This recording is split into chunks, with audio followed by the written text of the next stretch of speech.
Hi, Justin from Spalted Stag Studio. In this video, I'm going to build an epoxy walnut bench. I got these pieces of walnut from a local shop, and they were offcuts from a much larger project, so I thought I'd have a little fun with it and see what I could do with these scrap pieces of wood. I started with the track saw to get it to a rough size, and then I'll take it to the joiner and clean up an edge so I can take it to the table saw. I probably wouldn't have normally needed to do this, but I just wasn't happy with the edge that the track saw gave me. At the table saw, I'll take 2 passes. This stuff is pretty thick. I think it's around 2.5 inches.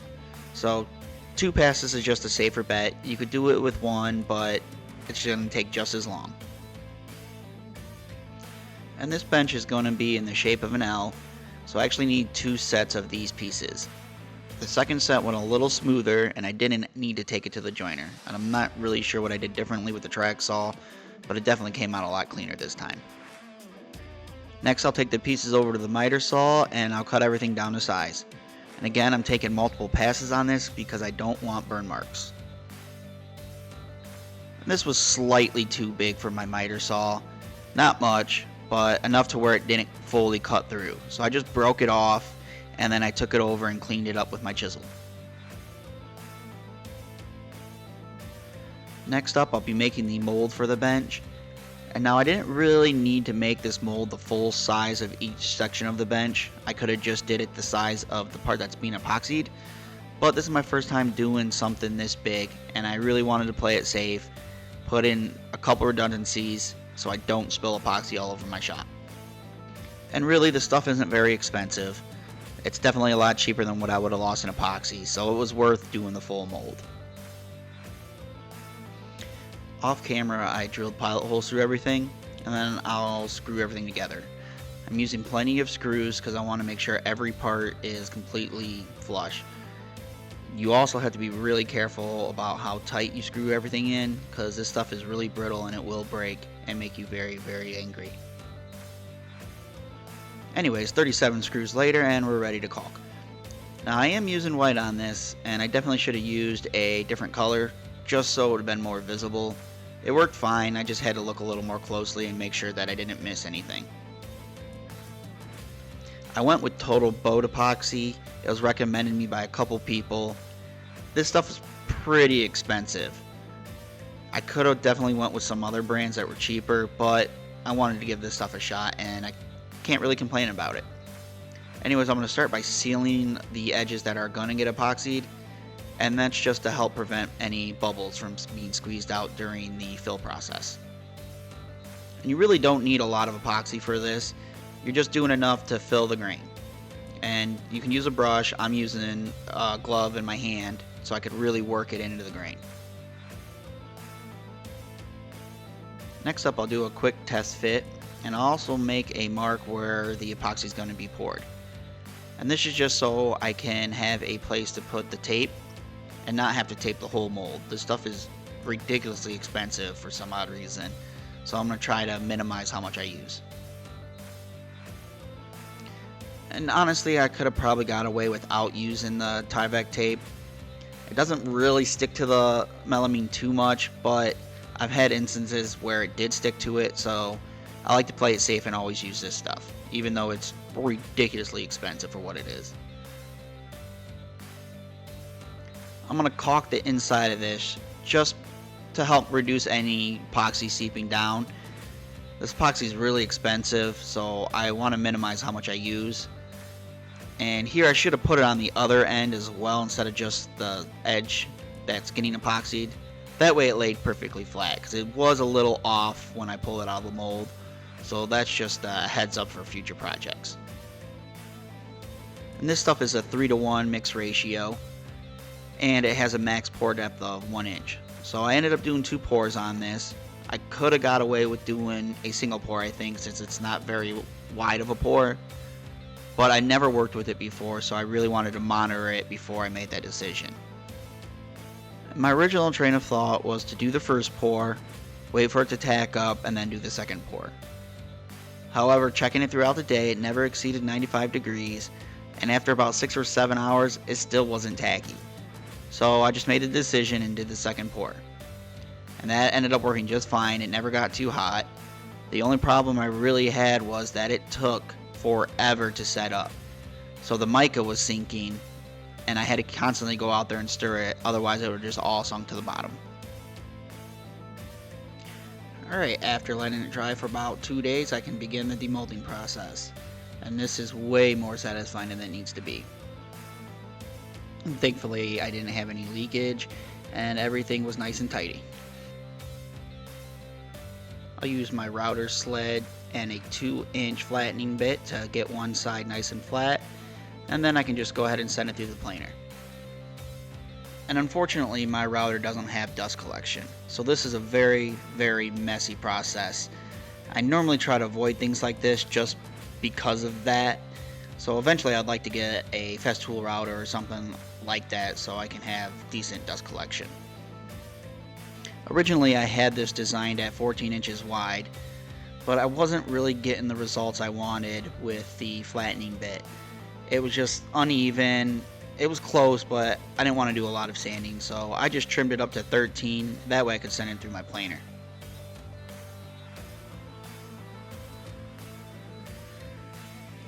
Now the planer took a little bit of finesse. I had to turn it to the slowest setting and take really shallow bites.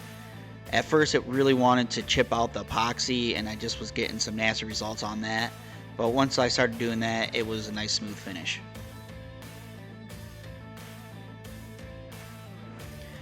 So I'll use the domino to secure the two pieces. And since this grain runs perpendicular to each other, I gotta account for wood movement.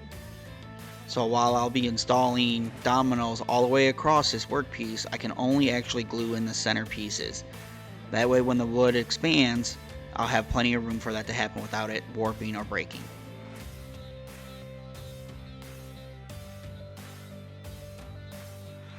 So I really didn't get a good shot of how I did this, but basically the dominoes are all glued into this section.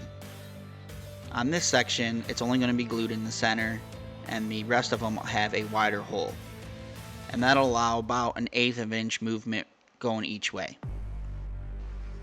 And one mistake I made is I didn't really let this epoxy fully cure right here, so when I clamped it, it did kind of squish out the epoxy a little bit. It was still semi-malleable, but it wasn't a big deal to fix. Okay, next up is every woodworker's favorite part, and that's sanding.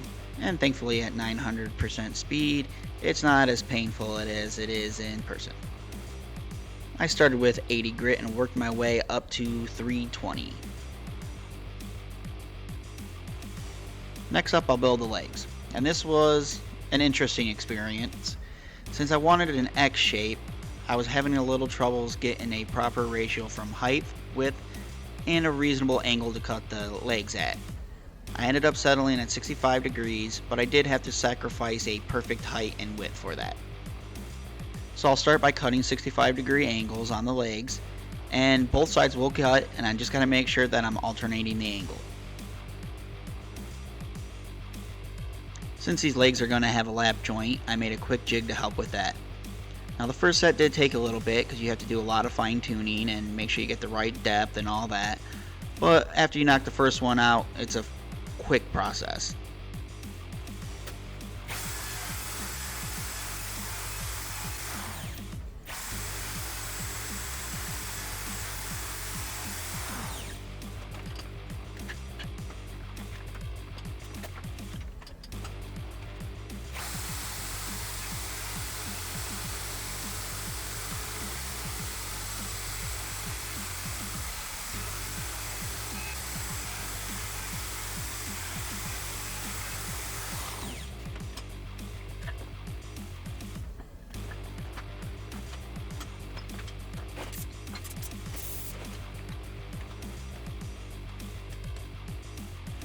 Okay, so now I'll add some 1/4-20 threaded inserts into both sides of the leg. That'll be for the feet and for the bracket that'll actually attach to the table.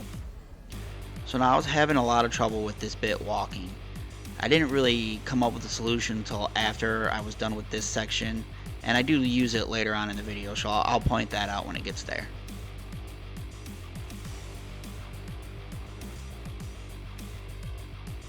So next up I'll be epoxying the threaded inserts in. And I'm trying to take my time here because I want to make sure everything goes nice and straight.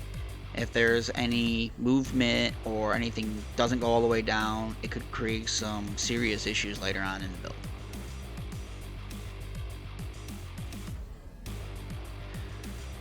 Okay, now that we got the threaded inserts glued in, we can assemble the legs. And I'll be bolting on the top bracket to help hold everything to the proper angles. And then once the glue sets, I'll be removing that later on for sanding. Next up, I'm going to build the feet, and my original plan was to make a template, take it to the router, and use a pattern bit to cut the feet out. However, I didn't have a pattern bit tall enough to accommodate this thickness of wood, so I had to use the dado stack, and it came out a little more square than I liked it, but it was still fine. Okay, so here is my solution for preventing the drill bit from walking so much. I just went ahead and started the hole with the Forstner bit, and then I went to the drill bit. I could have kept using the Forstner bit, but it's a lot easier to mark the drill bit for a depth stop.